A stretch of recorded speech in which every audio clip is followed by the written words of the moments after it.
Hi guys, and welcome to the 18th video of Chess Edu. So in this 18th video, we'll be talking about checkmating patterns and ideas. So I'm going to give you some examples and some mating sequences that you can memorize to win your games and improve your game. So I'll be right back with the first example of checkmating patterns and ideas. I'll be right back. Okay, so I'm back with the first example of checkmating patterns and ideas, and this first example is the back rank. So the back rank is a very important idea for to achieve a checkmate. So as you can see here in this position, white has a rook on d1 and he also has three pawns, one on f2, one on g2, and one on h2. Black has three pawns on f7, g7, and h7, and a queen on h6. So let's say that it would be white to move right here. So I'm going to give you about 10 seconds, or you can also pause the video to figure out a checkmate in one move, and then I'll explain it to you. So I'll give you 10 seconds, pause the video if you have to.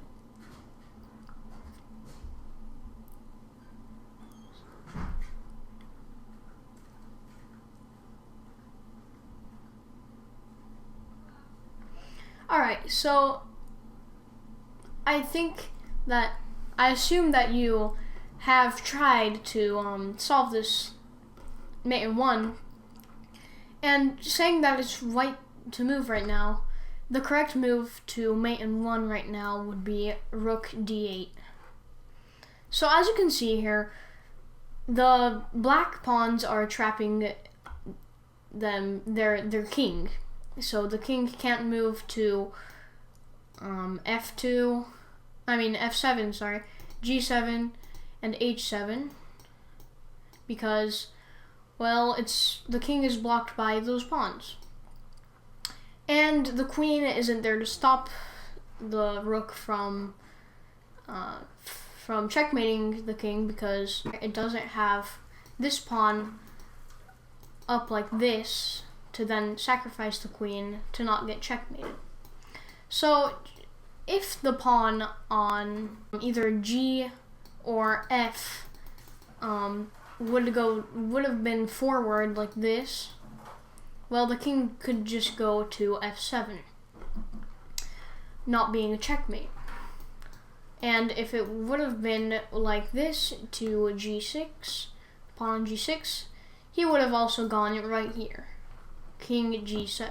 So the back rank is really important, and if you were to be black right now, you should always be careful to not get back rank checkmated, because most beginners fall for that checkmate. So that was my first example of checkmating patterns and ideas. I hope you understood something. And now we're going to move on to the second idea. So I'll be right back. Okay, so I'm back with the second example of checkmating patterns and ideas. And in this second example, it's about using the queen. So using the queen is also important in chess as a strategy to win and checkmate your opponent. So in this position, it is again white to move. And as you can see here, just looking at this side over here, the white knight is on g5, it is attacking the h7 square and the f7 square. And this knight is on e7, attacking this square, the g6 square, guarding the g6 square and the f5 square. Remember, it's only this side. And this rook, in the meantime, is connected with this other rook. And right now, let's say that white were to move to queen h5. So this would be the best move in this position. As you can see here, this is the best move because if black tries to chase away the white queen with a pawn move g6, well, white will just go to h7, game over. King is checkmated. And if black then tries to try another technique or strategy to stop this checkmate and goes to f6, it will still be the same thing. Queen h7. So as I said before, it would still be checkmate because this knight is guarding the f7 square. So f6 or g6 would not work because of the queen checkmate. So any knight move here would just fall into checkmate. So knight g6, queen h7, knight f5, queen g7. So nothing's guarding it in this position. So the only thing here is to do for black to last just a tiny bit longer, and black thinks maybe that he'll survive, is that he plays rook d8. So rook d8, well, white says that, let's say that white goes to h7 to check the king. And now black feels safe because, well, the king can escape to f8, but there's no escape because of this knight. The queen will now go to h8, and now it's just game over for black because this knight is blocking the king and preventing the king from going to e7 and escaping from the checkmate. So that was my second example of checkmating patterns and ideas. And remember, it's always very important to use your queen during an attack, and always use it if you can. So that was my second example, and we are going to go to mating sequences right now. So I'll be right back with the mating sequences example. I'll be right back. Okay, so I'm back with the mating sequences, and this mating sequence is with the bishop and the rook. So in this position, you can see that white has a mate on the board because this bishop is controlling this diagonal and that square, preventing the king from escaping from to the e7 and g7 square. So that was one of the basic mates with the bishop and rook. So my next position will be with another example of the bishop and rook checkmate. This one with a sequence of a rook sacrifice and a checkmate later on. So I'll be right back with that position. Okay, so you can see that this is pretty much the same position. I mean, not the same position, but these pawns over here are the same position, and this knight and rook are in the same position.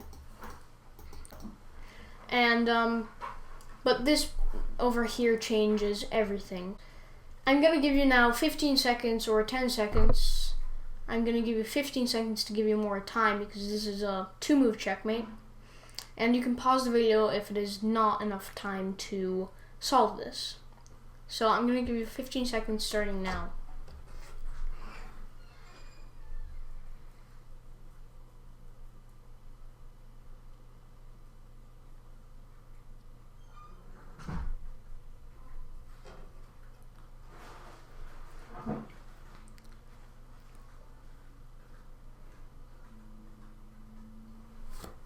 Okay, so the correct move here for white would be rook to h8. So as I said before I left in the other position, there would be a rook sacrifice. Well, black has nothing to do here except for take with the bishop. Take the rook with his bishop because, well, black can't take with the king because of this rook on h1. it is still guarding the h8 rook, now checking the king. So, well, black has no choice but to take it with his bishop. And now here comes the checkmate with the final move. Rook takes h8. Checkmate. Well, it's about the same pattern, with the bishop controlling the square so that the king doesn't escape anywhere. And the bishop also guarding this rook so that the king can't take the rook and not be checkmated. So this would be a beautiful checkmate done by white, and I will be right back with the conclusion to my video. So I'll be right back. Okay, so I'm back with my conclusion of this video, and for my conclusion of this video, I would like to say that there are many different ways, like a lot of ways, to combine pieces and form checkmates to win a game. So these are just two separate positions to show you that there are many different ways to combine pieces together, such as this bishop and knight working together to block the king from escaping to this g7 and h8 square, and a knight checking this king. So that would be a checkmate with a knight and bishop, and this rook would be blocking this king. Over here on this side of the board, you can see that black has checkmated white because white has trapped himself with this pawn, not allowing him to escape to the b2 square. And well, black has done a very good job at checkmating the king with a knight and rook, this knight attacking this square and this square, so that the king can't escape to this square and this square, and this rook attacking this square and checking the king, so there would be no escape for both kings in these both positions. So I hope you enjoyed this video of checkmating patterns and ideas, and like this video, subscribe to my channel, and I'll see you next time. Bye.